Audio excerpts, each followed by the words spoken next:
할렐루야.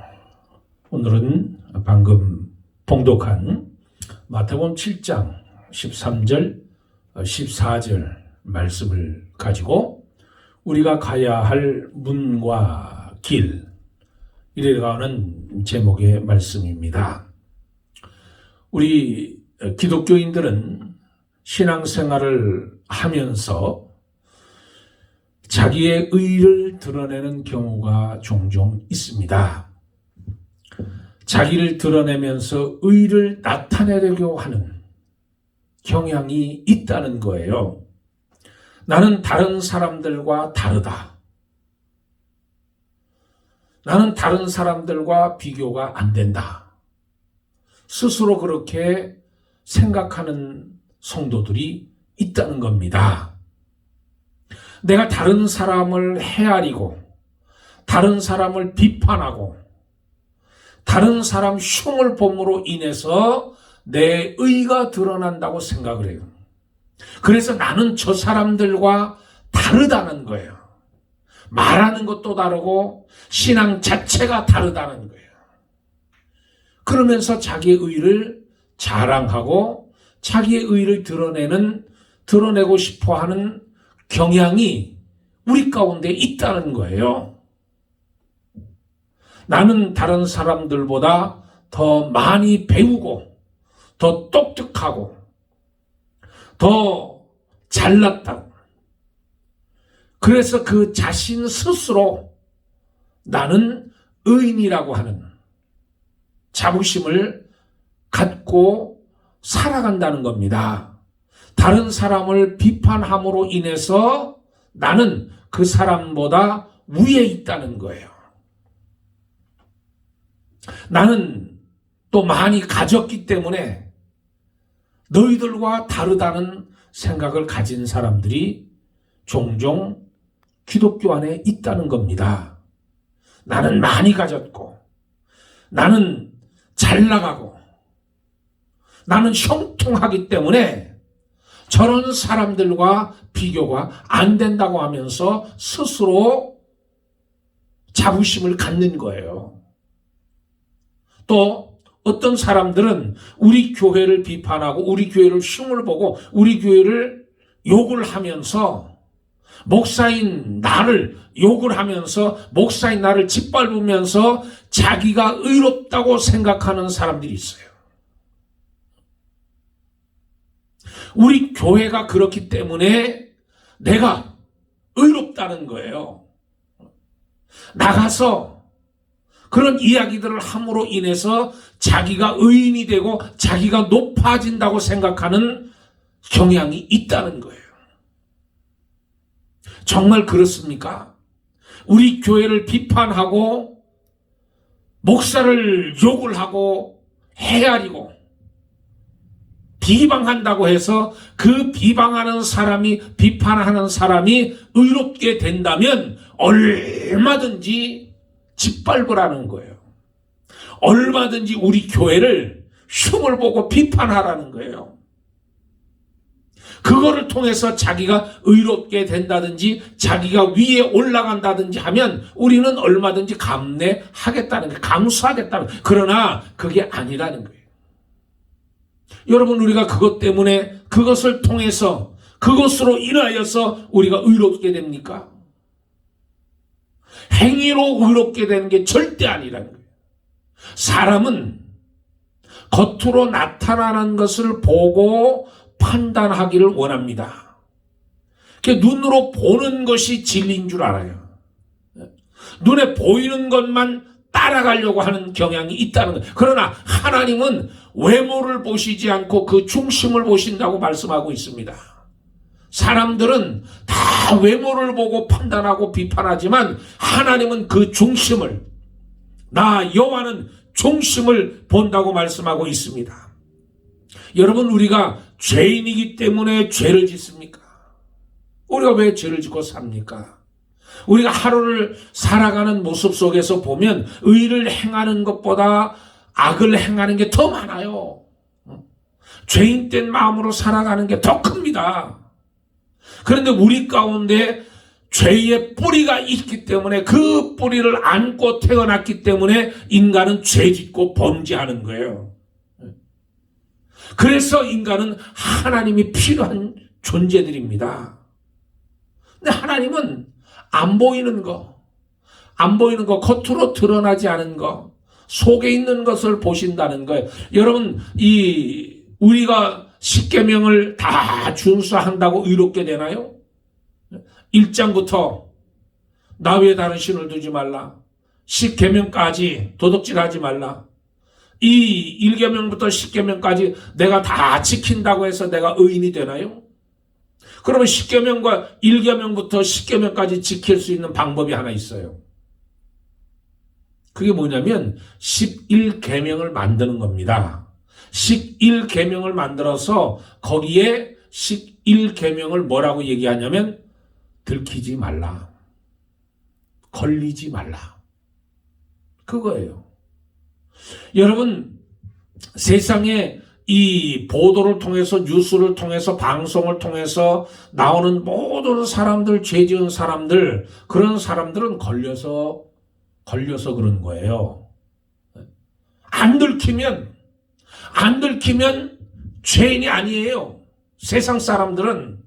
그런데 그 사람들은 걸렸기 때문에 죄인이 되는 거예요. 걸렸기 때문에 심판을 받는 거예요. 걸렸기 때문에, 들켰기 때문에 교도소 가는 거잖아요. 그런데 우리는 걸리지 않았기 때문에 우리는 의인입니까? 목사님, 나는 한 번도 이런 경찰서나 교도소 간 적이 없어요. 안 들켜서 그래요. 그게 10계명에 안 들켜서 그런 거예요. 사람들에게 들키지 않았기 때문에 그냥 겉모습을 사람들이 보고 판단하기 때문에 여러분과 저는 의인이라는 거예요. 그러나 하나님은 그 중심을 보시는 거예요. 미워하는 마음만 가져도 살인했다고 그랬거든요. 간음하는 마음만 가져도 벌써 음욕만 품어도 벌써 간음했다고 그랬잖아요. 누가 십계명을 지킬 수 있습니까? 세상 사람들 십계명을 지킬 수가 없어요. 그러나 안 들켰기 때문에, 겉으로 드러나지 않았기 때문에, 사람들이 발견하지 못했기 때문에 넘어가는 거예요. 그러나 하나님은 그 중심을 보시는 거예요. 중심을 보시기 때문에 하나님은 우리의 속사람, 사람들은 겉사람을 보지만 우리 하나님은 속사람을 본다는 거예요. 속사람. 다윗을 보세요. 다윗 이야기. 다윗이 노년에 전쟁터 나가지 아니하고 이제 그가 궁중에서 낮잠을 잤습니다. 그의 부하들은 다 전쟁터에 나가서 목숨 걸고 싸우는데 낮잠을 자고 일어나서 지붕 위에 올라가서 보니까 한 여인이 모욕을 하는 거예요. 그래 신하를 시켜서 그 여인을 불러왔습니다. 너무 아름다운 거예요. 자기 부하의 아내예요. 그런데 그 아내를 데리고 동침을 했습니다. 그런데 그때 바로 잉태를 하게 되는 거예요. 임신을 하게 되는 거예요. 그래서 전쟁터에 나가 있는 그의 남편 우리야 장군을 불러들이잖아요. 집에 가서 쉬어라. 휴가를 주는 거예요. 그런데 그 우리야 장군은 충신이라 집에 가지 아니하고 그 궁중에서 잠을 자는 거예요. 그 왕이 불러서 물었습니다. 그랬더니 우리야 장군이 하는 말이 내 동료들은, 내 부하들은 저 전쟁터에 나가서 목숨을 걸고 싸우는데 어찌 내가 집으로 들어가서 내 아내와 잠을 잘 수 있겠습니까?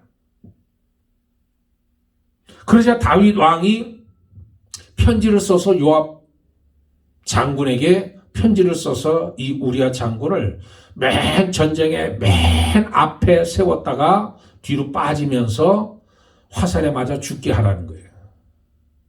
그 다윗의 계획대로 우리야는 전쟁터에서 전사하고 그리고 그 아내를 자기의 부인으로 취했습니다. 이게 밧세바잖아요. 근데 이거는 아무도 몰라. 오직 다윗만 아는 이야기예요. 다윗만. 감쪽같이 속이는 거예요. 안 걸렸어요. 발견되지 않았어요. 그런데 나단 선지자가 찾아오는 거예요. 나단 선지자가 찾아와서 임금님, 이 문제 하나를 좀 해결해 주십시오. 어느 집에 부잣집인데 부잣집에 양 99마리를 가지고 사는 부자가 있었습니다. 그런데 그 옆에 아주 가난한 과부가 살았는데 양 한 마리를 키우며 살았습니다. 식탁에서 같이 먹고 잠잘 때도 같이 잠자고 가족처럼 키우는 양이 한 마리 있었습니다. 그런데 이 99마리 있는 부잣집에 손님이 찾아온 거예요. 자기 99마리 중에서 한 마리 양을 잡아서 이 손님을 대접한 것이 아니라 가난한 과부가 키우는 그 가족처럼 키웠던 그 양 한 마리를 빼앗아서 잡아서 손님을 대접했습니다. 왕이요, 임금님이요, 이 일을 어떻게 처리하겠습니까? 다윗이 화가 나는 거, 화를. 저런 나쁜 놈이 있느냐? 저는 심판을 받아야 하리라. 4배로 갚아야 되리라. 나단 선지자가 임금님이 바로 그런 사람입니다. 하나님이 낮은 사람을 왕으로 세웠는데도 불구하고 하나님 말씀을 저버리고 다른 사람의 아내를 취해서 아내로 삼고 그 남편은 전쟁터에서 죽이게 한 당신이 바로 그 사람입니다. 하나님은 아셨다는 거예요. 하나님. 이때 쓴 시가 시편 51편이 말씀입니다. 51편 이야기 보면 3절에 물은 나는 내 죄가를 아오니 내 죄가 항상 내 앞에 있나이다. 내 죄가 항상 내 앞에 있나이다. 5절에 내가 죄 중에서 출생하였으며 어머니가 죄 중에서 나를 잉태하였나이다. 여러분, 우리 인간은 모두 죄가 있어요. 죄를 안고 태어나는 거예요. 죄의 뿌리가 있는 거예요. 그래서 죄인이에요. 원죄 오리지널 신, 그 죄가 있기 때문에 하나님 앞에 나가지 못하는 거예요. 다윗이 그렇게 고백하잖아요. 어머니가 죄 중에서 나를 잉태하였나이다. 12절에 나를 주 앞에서 쫓아내지 마시며 주의 성령을 내게서 거두지 마소서. 주의 성령을 거두지 마십시오. 주의 성령을 나에게 주십시오. 우슬초로 나를 깨끗게 해주십시오. 그게 다윗의 기도였습니다. 다윗의 고백이었습니다.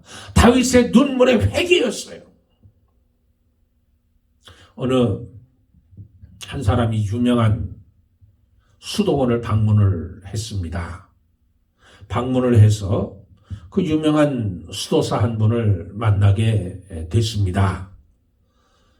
이 방문자가 그 유명한 수도사 얼굴을 보니까 너무 초췌해 있어요. 그래서 인사를 했습니다. 수도사님, 지금 마귀와 싸우고 계십니까? 지금 마귀와 싸우고 있냐는 거예요. 그랬더니 수도사가 하는 말이, 아니요, 마귀와는 벌써 싸워서 내가 이겼습니다. 지금 내가 하나님과 싸우고 있습니다. 내가 하나님과 싸우는 것은 내가 하나님을 이기려고 하는 것이 아니라 내가 하나님께 진다는 사실, 내가 하나님을 이길 수 없다는 사실, 나는 하나님 앞에 하나님과 싸워서 내가 늘 진다는 것을 내가 깨닫기 위해서 지금 하나님과 싸우고 있습니다. 그런데 내가 하나님 앞에 지는 것을 배우려고 하는데 내 속에서 자꾸만 하나님을 내가 이기려고 합니다. 그래서 내가 하나님께 치려고, 하나님께 무릎을 꿇으려고, 하나님을 내 하나님으로 인정하려고 내가 지금 싸우고 있는 중입니다. 그렇게 고백했습니다. 여러분도 지금 싸우고 계십니까? 지금 누구와 싸우고 계세요? 악한 원수 마귀가 싸우고 계십니까? 아니면 악한 원수 마귀는 이미 내가 물리쳤고 이제 하나님과 싸우십니까? 하나님과 싸운다는 게 뭐예요? 하나님을 내가 이기려고 그러는 거예요. 내 생각, 내 고집, 내 이성, 내 경험, 그것으로 내가 하나님을 앞서서 나가는 것. 하나님, 내가 하나님을 꺾었습니다. 내가 하나님을 이겼습니다. 이제 내 마음대로 하겠습니다. 하나님, 내 뒤에서 나를 쫓아오십시오. 여러분, 지금 어떤 상태이십니까? 내가 하나님과 싸우고 있습니까? 하나님을 이기려고 지금 내가 싸우고 계십니까? 우리는 하나님 앞에 죄인이라는 것을 깨닫고 내가 하나님 앞에 무릎을 꿇고 하나님을 내 하나님으로, 내 주권자로, 내 주인으로 하나님을 내 속에 모셔드려야 된다는 거예요. 내 속에 모셔드릴 때 그 하나님이 나를 주장하시고 나를 이끌어 가시는 거예요. 그럴 때 비로소 내가 좁은 길, 좁은 문으로 들어갈 수 있다는 거예요. 황금률이라는 게 있습니다. 황금률, 가장 귀한 말씀. 구약의 황금률이라고 하는 것은 우리가 아는 대로 미가서 6장 8절의 말씀이에요. 미가서 6장 8절에 사람아, 주께서 선한 것이 무엇을 내게 보이셨나니 여호와께서 내게 구하는 것은 오직 정의를 행하며 인자를 사랑하며 겸손하게 내 하나님과 함께 행하는 것이 아니냐. 하나님께서 우리에게 원하시는 것이 오직 정의를 행하며 인자를 사랑하며 겸손하게 하나님과 동행하는 것을 원하신다는 거예요. 이렇게 될 때 내가 믿음으로 의롭게 되는 거예요. 나를 내세우는 것이 아니라 하나님을 앞세우고 하나님과 교제하고 하나님과 교통할 때 내가 의롭게 된다는 거예요. 구약의 황금률은 이거지만 신약의 황금률은 마태복음 7장 12절의 말씀입니다. 그러므로 무엇이든지 남에게 대접을 받고자 하는 대로 너희도 남을 대접하라. 이것이 율법이요 선지자니라. 이것이 율법이고 선지자니라. 뭐가? 남을 대접하라는 거예요. 남을 대접하라. 이 말씀은 원수라 할지라도 남을 지극히 대접하라는 것이 그리스도인의 삶의 본질이라는 거예요. 삶의 본질이요 절정이라고 말씀하십니다. 그러면서 이 말씀은 내 이웃을 내 몸같이 사랑하는 말씀과 일맥상통하는 말씀이에요. 이웃을 내 몸처럼 사랑하면 무슨 문제가 생기겠어요? 겸손함으로 그 사람보다 나를 낮추어서 내가 겸손함으로 그 사람을 섬기는데 거기에 무슨 오해가 있겠어요? 거기에 무슨 분쟁이 있겠어요? 거기에 무슨 화가 있겠어요? 거기에는 모든 있었던 문제가 다 쉽게 해결되어지는 것이 지상에서 일어나고 있는 모든 인간관계 문제점 해결책이 바로 이 한 절 말씀에 다 들어있다는 거예요. 그것이 내 이웃을 내 몸같이 사랑하라. 마태복음 5장, 6장, 7장은 산상수훈입니다. 산상수훈 중에 7장 12절 말씀, 그 말씀을 우리에게 주시는 거예요. 그 12절 말씀이 그러므로 무엇이든지 남에게 대접을 받고자 하는 대로 너희도 남을 대접하라. 이것이 율법이요 선지자리라. 이 말씀을 가지면 분쟁이라는 것이 생길 수 없다는 거예요. 오해라는 것이 생길 수가 없다는 거예요. 싸움이라는 것은 생길 수 없다는 거잖아요.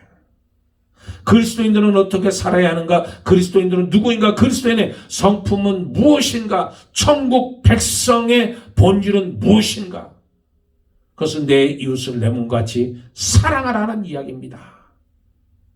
그러면서 넓은 의미에서 13절, 14절에 좁은 문으로 들어가라. 멸망하는 문은 크고 그 길은 넓어 그리로 들어가는 자가 많고 생명으로 인도하는 문은 좁고 길이 협착하여 찾는 자가 적음이라.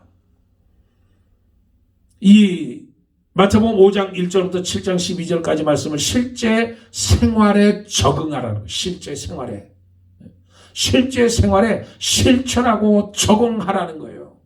그러면 좁은 문, 좁은 길에 대해서 우리가 한번 생각해 보기를 원하는데, 첫째로 좁은 문은 몸 하나 빠져나갈 정도의 문이라는 거예요. 그러니까 이 좁은 문은 무엇을 의미하면 천국의 문을 상징하는 거예요. 천국의 문은 사람들은 일반적으로 소유하는 것을 행복이라고 그래요. 소유하는 것을 행복. 뭐든지 다 물질로 계산하려고 그래요. 물질로. 물질로 말하려고 해요. 그래 지금 코로나 바이러스 주사를 이제 맞을 사람 다 맞고 안 맞을 사람은 안 맞았으니까 이제 안 맞은 사람들 맞게 하려고 복권 그 뭐 5만 불씩 막 걸어놓고 막 주잖아요. 캘리포니아, 오리곤주, 우리 워싱턴주도 2만 불씩 준다고 그러잖아요. 2만 불씩 추첨해가지고 2만 불씩 준다는 거예요. 이 뭐냐면 다 소유하는 데서 나오는 거예요. 소유가 최고라는 거예요. 그런데 천국은 그런 것이 아니라는 거예요. 천국은 몸 하나 들어갈 정도의 문이라는 거예요. 그러니까 이 천국의 문은 우리들이 소중하고 중요하게 생각하는 것은 소유물을 가지고 통과할 수 없다는 겁니다. 그러니까 물질을 가지고 천국에 들어갈 수 없다는 거예요. 두 번째로 좁은 문은 발견하기 어려운 문입니다. 이 좁은 문이라고 하는 것은 우리에게 유익을 줄 것 같지도 않고 또 인기가 있는 것도 아니고 좀처럼 쉽게 발견할 수 있는 문도 아닙니다. 그런데 크리스찬의 삶이란 바로 이런 거예요. 발견하기 쉽지 않은 거, 어려운 거. 이 좁은 문은 좁아졌다가 점차적으로 넓어졌다가 점차적으로 좁아지는 것이 아니라 처음부터 좁아지는 거예요. 처음부터. 그러니까 저와 여러분은 그런 마음, 크리스찬의 삶은 처음도 좁은 문이고 끝도 좁은 문이야. 처음부터 끝까지 좁은 문을 기뻐하면서 가는 거예요. 저와 여러분은 죄를 짊어지고 그 죄의 짐에 눌려서 힘들어하는 것이 아니고 그 짐을 모두 하나님께 내려놓고 그리고 걸어가는 길이에요. 좁은 문 기뻐하면서 하나님 기뻐하면서 고난 가운데서도 어려움 가운데서도 실망하지 않고 걸어가는 길이 바로 좁은 문이라는 거예요. 세 번째 좁은 문은 믿음 있는 사람만이 들어갈 수 있다는 거예요. 돈 갖고도 못 가요. 힘 가지고도 안 돼요. 믿음으로 가는 나라, 하나님 나라, 오직 믿음으로만 가는 나라에 14절에 생명으로 인도하는 문은 좁고 길이 협착하여 생명으로 인도하는 문이라고 그랬어요. 예수님이 말씀하시기를 내가 곧 길이요 진리요 생명이니 나로 맘지 않고는 아버지께로 올 자가 없느니라. 예수님이 길이요 진리요 생명이라는 거예요. 그 생명의 길, 그 생명의 길은 좁은 문이에요. 좁은 문. 그래서 세상 사람들은 멸망으로 인도하는 문, 13절에 멸망으로 인도하는 문은 크고 그 길은 넓다는 거예요. 쾌락의 길, 명예, 재물, 학식 모든 걸 가져도 들어갈 수 없는 오직 믿음만이 가지고 걸어갈 수 있는 길이 바로 하늘나라라는 거예요. 저와 여러분은 이 믿음만을 가지고 믿음이 우리를 의롭게 하는 거예요. 믿음만이. 의인은 오직 믿음으로 말미암아 살리라. 믿음으로 말미암아 살리라. 우리가 믿음으로 살 때 하나님께서 우리에게 좁은 길을 주시지만 그 좁은 길을 담대하게 걸어갈 수 있다고 하는 것이 바로 하나님의 은혜, 하나님이 주시는 말씀, 하나님이 주시는 축복 때문에 그렇다는 거예요. 좁은 문, 좁은 길. 좁은 길은 그럼 무엇을 말하는 겁니까? 좁은 길. 좁은 길이란 좁고 협착한 길이라는 뜻입니다. 고통스럽다는 거예요. 신앙 단순히 좁은 문을 통과하는 것이 있는 것이 아니라 좁은 길을 걸어가는 데 있다는 거예요. 그래서 예수님께서도 나는 길이요. 예수 믿고 구원 얻는다는 이 단순한 사실은 기독교 구원의 전부가 있는 것이 아니라 구원받은 자의 삶을 걸어가는 것. 그것이 좁은 길이에요. 그것이 좁은 문이라는 겁니다. 구원의 문은 구원의 길과 연결되어 있는 것입니다. 그것이 바로 비록 좁고 협착한 길이라는 뜻이에요. 십자가가 없으면 부활도 없습니다. 십자가가 있는 거예요. 그래서 이런 의미에서 그리스도 안에 있는 고난이란 결코 부끄러운 것이 아니라 실패가 아니라 오히려 그것을 영광의 시작일 뿐이에요. 영광의 시작일 뿐. 그리고 좁은 길이란 의인의 길이라는 거예요. 의인의 길. 시편 1편에 보면 이 의인의 길이라는 것을 잘 설명해 놓았는데 이 의인의 길에 대해서 먼저 의인의 길에 대해서 말씀하는데 복 있는 사람은 악인의 길을 따르지 아니하며 죄인의 길에 서지 아니하며 오만한 자리에 자리에 앉지 아니하고 오직 여호와의 율법을 즐거워하여 그 율법을 주야로 묵상하는 자로다. 그는 시냇가에 심은 나무가 시절을 쫓아 가시를 맺으며 그 잎사가 마르지 않음과 같으니 그 하는 모든 일이 다 형통하리. 이게 의인이에요. 이게 의인의 길이에요. 의인의 가는 길은 이렇게 형통해. 그런데 이제 악인의 길에서도 똑같이 시편 1편에서 설명하고 있습니다. 그 악인의 길은 오직 바람에 나는 겨와 같도다. 그러므로 악인들은 심판을 견디지 못하며 죄인들이 의인의 모임에 들지 못하리로다. 두 가지 길. 그러니까 무릇 의인들의 길은 여호와께서 인정하시나 악인의 길은 망하는 거예요. 이것은 좁은 길은 의인이 가는 길이에요. 의인이 가는 길이 좁은 길이에요. 넓은 길은 악인이 가는 길이에요. 악인이 가는 길. 그러니까 저와 여러분은 좁은 길 간다고 해서 불평불만할 거 없어요. 하나님께 더 감사하는 시절을 쫓아 가시를 맺는 놀라운 은혜가 있기 때문에 그렇다는 거예요. 그리고 좁은 길은 목표가 있는 사람만이 갈 수 있는 길입니다. 왜 고생을 사서하며 불편하고 어려운 길을 스스로 택하겠습니까? 거기는 분명한 목적이 있기 때문에 그래요. 저와 여러분이 이 땅에 사는 것은 분명한 목적이 있기 때문에 사는 거예요. 저와 여러분이 이 땅에 살면서 이 땅에 흡수되는 것이 아니라 이 땅에서 살지만 이 땅에 적응하면서 사는 것이 아니라 하늘나라의 소망을 두고 살아가는 사람들이에요. 비록 이 땅에 살지만 이 땅에 머물러 사는 것이 아니라 이 땅에 뜻을 두고 사는 것이 아니라 하늘나라의 소망을 두고 사는 거예요. 하늘나라의 소망을 두고 살기 때문에 때로는 욕도 먹습니다.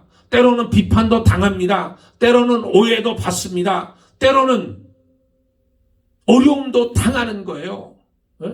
때로는 누명도 쓰는 거예요. 왜? 저와 여러분은 분명한 길을 가기 때문에 그래요.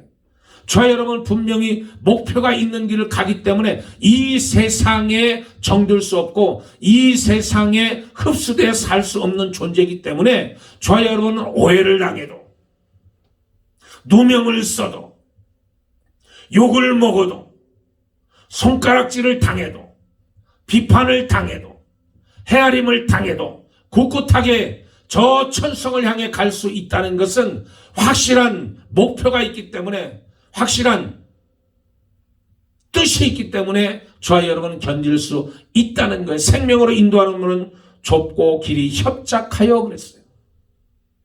여러분 진주, 예수님이 진주 비유를 말씀해 주셨습니다.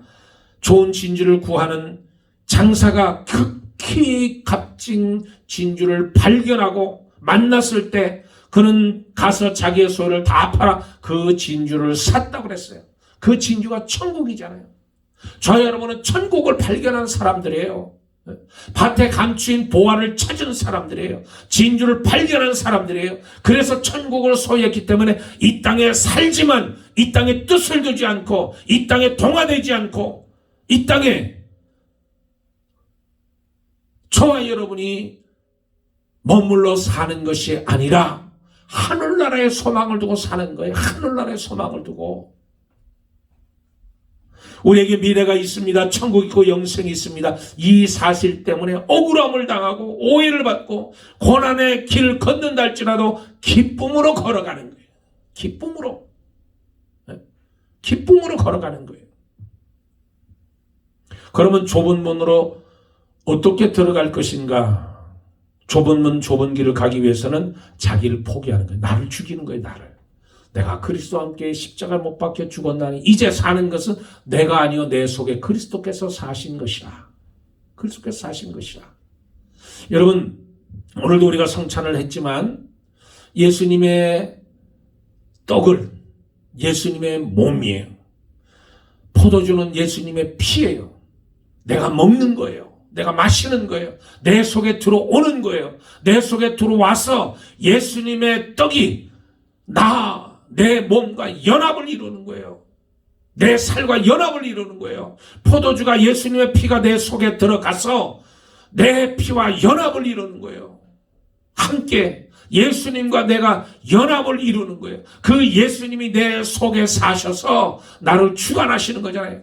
예수님이 내 속에 들어오셔서 내 살과 내 피에 연합이 돼 주셔서 나를 주관하시고 나를 이끌어 가시는 거예요. 그래서 나를 포기하는 거예요. 그래서 예수 그리스도 속에서 내 속에서 살아 계신 역사가 나타나는 거예요. 또 자기가 아끼고 사랑하는 것들을 포기할 수 있어야 됩니다. 내가 가장 소중하게 여기는 것. 디모데전서 6장 7절 9절에 우리가 세상에 아무것도 가지고 온 것이 없음에 또한 아무것도 가지고 가지 못하리니 우리가 먹는 것과 입는 것을 있은즉 족한 줄로 알 것이니라. 부하려 하는 자들은 시험과 올무와 여러 가지 어리석고 해로운 욕심에 떨어지나니 곧 사람으로 파멸과 멸망에 빠지게 하는 것이라. 부하게 하려는 거, 부하게 하려는 먹고 마시는 거, 그거 하나님이 다 주셨어요. 그런데 내가 더 가지려고 하는 것은 사람으로 파멸과 멸망에 빠지게 하는 거라니. 그러니까 물질에 너무 연연하는 거, 세상에 대한 미련을 버리지 못하는 거. 우리가 먹을 수 있는 것은 하루에 3끼인데도 불구하고 사람들은 먹는 것을 창고에 쌓아두고 자기가 그렇게 많은 것을 가지고 있다는 것을 자부심이 느껴요. 아무리 많은 돈이 쌓여 있으면 뭐합니까? 쌓여 있으면 뭐예요? 죽을 때 하나도 가지고 못 가요. 있을 때 베푸는 것이 낫지. 있을 때 하나님께 드리는 게 낫지. 쌓아놓고 죽을 때 아무것도 못 가져간다는 거예요. 좁은 길을 걷기 위해서 불필요한 것을 버려야 됩니다. 염려도 버려야 되고 걱정도 버리고 우상도 버리는 거예요. 내가 가장 좋아하는 거, 아끼는 것도 과감하게 버리는 거예요. 마지막으로 핍박과 오해를 각오하는 겁니다. 핍박과 오해를 각오하는 것.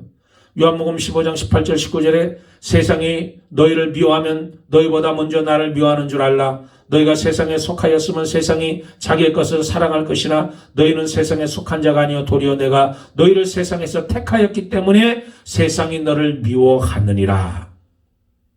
그러니까 저와 여러분이 세상에서 고난당하는 거, 좁은 길, 좁은 문으로 가는데 고난당하는 거 기뻐해야 된다는 거예요. 실망하지 말고 낙심하지 말고 불평하지 말고 기뻐하라는 거잖아요. 기뻐하라는 거. 하나님이 주시는 은혜. 저와 여러분은 당장 눈에 보이는 대로 행동할 것이 아니라 우리 하나님은 우리의 중심을 보신다는 사실, 내가 믿음으로 의롭게 된다는 사실, 나는 죄인인데도 불구하고 내가 죽을 수밖에 없는 죄인, 멸망받을 수밖에 없는 죄인, 악한 원수 마귀의 자식이었던 우리를 하나님이 예수 그리스도를 통해서 십자가에 죽어주심을 통해서 우리를 구원하신 그 놀라운 사실, 그것을 깨닫고 천국을 소유한다고 하면 좁은 길, 좁은 문은 인간의 결단에 도덕의 노력으로 갈 수 없다는 것입니다. 실로 좁은 길, 좁은 문을 선택할 수 있는 것은 성령이 우리에게 들어오셔서 역사하실 때 내가 그 일들을 감당하는 줄 믿습니다. 저와 여러분은 오늘 눈에 보이는 것만 쫓아가는 것이 아니라 이 세상의 넓은 길로 가는 것이 아니라 때로는 힘들고 어렵다 할지라도 그 문이 생명의 문이라고 그 문으로 들어가는 저와 여러분, 그 길로 걸어가는 저와 여러분, 성령께서 함께 하시는 그 길로 아멘하며 십자가를 짊어지고 주님을 따르는 그 길로 걸어가는 우리 모두가 되기를 주의 이름으로 축복합니다. 할렐루야. 기도하겠습니다. 좋으신 아버지 하나님, 좁은 문, 좁은 길로 가는 건 참 고통의 길입니다. 아픔의 길입니다. 죽음의 길이라 할지라도 생명의 길이라면 그 길로 담대하게 걸어가게 도와주시옵소서. 주님이 함께하여 주십니다. 늘 주님과 동행함으로 승리하는 저희 모두가 될 수 있도록 인도하여 주시옵소서. 할렐루야. 감사하며 우리 주 예수 그리스도 이름 받들어 기도드리옵나이다. 아멘. 할렐루야. 감사합니다. 한 주간 여러분에게 은혜가 있기를 축복합니다. 할렐루야.